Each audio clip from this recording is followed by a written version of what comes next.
Hello students, welcome to Prayagraj one day classes. I hope आप सभी बहुत ही बेहतर होंगे। मैं उम्मीद करता हूँ आपकी तैयारी बहुत ही उम्दा बेहतरीन तरीके से चल रही होगी। इस वीडियो में पूरी इन्फॉर्मेशन शेयर करने से पहले सबसे पहले प्रयागराज वनडे क्लासेस के ऑफिशियल टेलीग्राम से जुड़ें। UP triple UP PSC RORO Allahabad high court UP के समस्त एग्जाम्स स्टेट पीसी से रिलेटेड तमाम चीज़ें आपको सबसे पहले बताई जाती हैं। लिंक डिस्क्रिप्शन में मिलेगा। इसके अलावा इंस्टाग्राम पर मैसेज करके कोई भी स्टडी कैरियर से रिलेटेड डाउट क्वेश्चन पूछ सकते हो, सारी चीज़ें आपको बता दी जाएंगी। इसके अलावा मैंने आपको कल शाम को वीडियो उपलब्ध कराया था लगभग 8:45 पर। उसमें पीईटी में 99 परसेंटाइल इस बार कितने नंबर पर बनेगा, किन किन छात्रों को 30 नंबर वाले छात्रों को भी लेखपाल देने का मौका मिलेगा, 90 परसेंटाइल 40 नंबर वाले तक का बन सकते हैं, किस प्रकार से नंबर में कितने कितने छात्रों के हैं, सारी चीज़ें एक्सप्लेन कर दिया है। उस महत्वपूर्ण वीडियो को अवश्य देख लेना। चलिए आगे बढ़ते हैं। सबसे पहले बता दें यूपी ट्रिपल पीईटी के आंसर की थर्सडे या फिर सैटरडे तक इसी रेंज में आपकी जो है आंसर की प्रकाशित करी जाएगी। यानी सैटरडे फ्राइडे में सर्वाधिक उम्मीद है कि आपके आंसर की को प्रकाशित करी जाए। सर्वाधिक उम्मीद थर्सडे या फिर फ्राइडे में है। इसके अलावा आपको बता दें अपने आंसर की को आप यूट्यूब चैनल से बिल्कुल मत मिलाना। ये चीज़ें मैंने मुख्य सेविका में कही थी, वन दरोगा में कहा था और आपके जूनियर असिस्टेंट में कहा था, क्योंकि 3 से 5 नंबर जो है बच्चों के कम हो जाते हैं। फिर आपका मनोबल यानी जो मोरल है आपका, आप डिमोरलाइज हो जाओगे और नॉर्मलाइजेशन में फिर आपके नंबर और भी कम होंगे या फिर कुछ के बढ़ सकते हैं, कुछ के कम होंगे। तो वो चीज़ें और भी नकारात्मक इम्पैक्ट डालेंगी, चूँकि इस बार आपके नंबर भी बेहद ही कम बने हैं। तो इसलिए इन सब चीज़ों से बिल्कुल दूरी बनाइए। चैनल्स वालों ने क्या ऑनलाइनर चीज़ें कराई, क्या प्रैक्टिस करवाया, क्या कोर्सेज पढ़ाए, मैंने आपसे पूर्व में भी कहा था कि बुक को अपने साथी बनाइए, अपना साथी बनाइए और डीप एनालिसिस करके पढ़िए। विभिन्न डायमेंशंस में एक एक करंट अफेयर पे भी आपको डिटेल पढ़ने की आवश्यकता है। ये चीज़ें हमने लगातार बोली थी। जिन्होंने फॉलो किया है उनके भी पेपर मैं ये नहीं कह सकता हूँ कि बहुत ही बेहतरीन हुआ है, लेकिन ये अवश्य है कि बेहतरीन हुआ पेपर। हालाँकि इस बार पीईटी में जो लेवल पेपर का पूछा गया है वह किसी कमेंट छात्र ने किया था कि लंगोट के बारे में पूछा है। मुझे लगा कि वह अननेसेसरी क्वेश्चन पूछा जा रहा है, तो ये बोल रहा है, ये अपने मन से बोल रहा है। लेकिन मैंने क्वेश्चन देखा तो वाकई में क्वेश्चन लंगोट के बारे में बताइए पूछा गया है। आज तक मैंने कोई इतने एग्जाम्स का एनालिसिस किया है, इस प्रकार के इनरेलेवेंट क्वेश्चंस नहीं पूछे गए हैं। हालांकि अब पूछा गया है तो सभी के लिए समान है। और डीआई कितनी कैलकुलेटिव थी, किस प्रकार की डीआई पूछी गई, अन्य जो महत्वपूर्ण जीएस के क्वेश्चन थे, paper PCS level state PCS से ऊपर भी कई क्वेश्चन ऐसे थे जो यूपीएससी भी शायद न पूछे।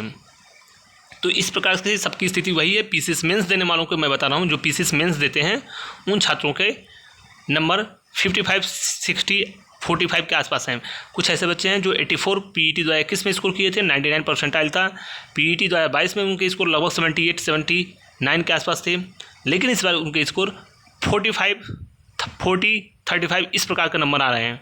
75, 70 नंबर वालों बच्चों के 30 नंबर तक आए हैं। तो ये तो थी स्थिति। पढ़ने वाले छात्रों का अवश्य मनोबल डाउन हुआ है। हालांकि 1 परसेंटाइल पर आपकी इस बार नंबर जो है, नंबर ऑफ जो स्टूडेंट्स हैं वो लगभग 12,000 हो रहे हैं। तो ये आपके लिए एडवांटेज है।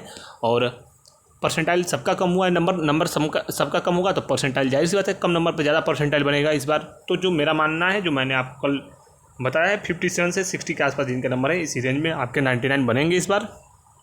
और जितने भी छात्र हैं 30-35 वाले, वो समस्त छात्र जो हैं लेखपाल उनको देने को अवश्य मिलेगा। लगभग लेखपाल में 5500 से 6000 सीटें हैं और इस बार आपको ये सारी चीज़ें देखने को मिलेंगी। तमाम ऐसी महत्वपूर्ण भर्तियाँ जो एएसओ की आने वाली हैं, एजीटीए की स्पेशल कैंप सुपरवाइजर की भर्तियाँ, 1 नंबर है, चुपचाप तैयारी करते रहो, आपको मौका मिल जाएगा।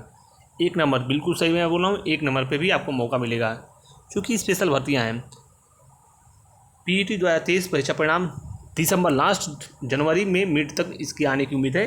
दिसंबर लास्ट जनवरी में ही सर्वाधिक उम्मीद है दिसंबर लास्ट तक इसका आंसर की और आपके जो है रिजल्ट को जारी कर दिया जाए, क्योंकि आंसर की इसी महीने आएगी और अगले महीने लास्ट तक आप उम्मीद कर सकते हो। दूसरे पखवाड़े तक रिजल्ट भी जारी किया जा सकता है, या फिर बहुत डिले हुआ तो जनवरी फर्स्ट वीक तक। चूँकि अभ्यर्थियाँ जो है लेजिस्लेटिव जो आपकी इलेक्शंस हुए थे उसके बाद हमने आपको कहा था कि भर्तियों में तेज़ी देखने को मिलेगी। चूँकि आगे पार्लियामेंट के इलेक्शन अगले साल होने वाले हैं 2024 में, तो उसमें कोड ऑफ कंडक्ट लग जाता है और जब चुनाव की तारीखों का ऐलान हो जाता है तो ऑलरेडी उसमें सारी चीज़ें रुक जाएंगी। तो कहीं ना कहीं उससे पहले सभी राज्य सरकारें एक के बाद एक लगातार विज्ञापन जारी करेंगी और यह आपके लिए बहुत बड़ा एडवांटेज होने जा रहा है। पीईटी का पेपर अनएक्सपेक्टेड इतना लेवल हाई था, डीआई कैलकुलेटेड थी, कोई एक ऐसा सेक्शन नहीं था जहाँ से छात्र स्कोर कर पाएँ। तो ये समस्त छात्रों की स्थिति है। तुक्का लगाने वाले वैसे भी 2 4 10 नंबर पाते हैं, उनकी कोई वैल्यू आप नहीं कर सकते, उनको स्पेशल क्वालिफिकेशन वाली भर्तियों से मतलब होता है। तो ये सारी चीज़ें थी, संक्षिप्त में हमने आपको बता दिया, बिल्कुल घबराने की आवश्यकता नहीं है, समान पेपर रहा है सबके लिए। और मैं पुनः बोल रहा हूँ कि YouTube channels, one liner, factual चीज़ें, ये सारी चीज़ें बंद कर देना, अन्यथा ऐसी ही स्थिति आपको बनी रहेगी। कुछ क्वेश्चंस आपको मैं जैसे एक क्वेश्चन मैं आपको बताता हूँ, पूछा था पेपर में कि ये बहुत सिंपल क्वेश्चन है, बच्चे सोचते हैं कि उनको आंसर मिल जाए।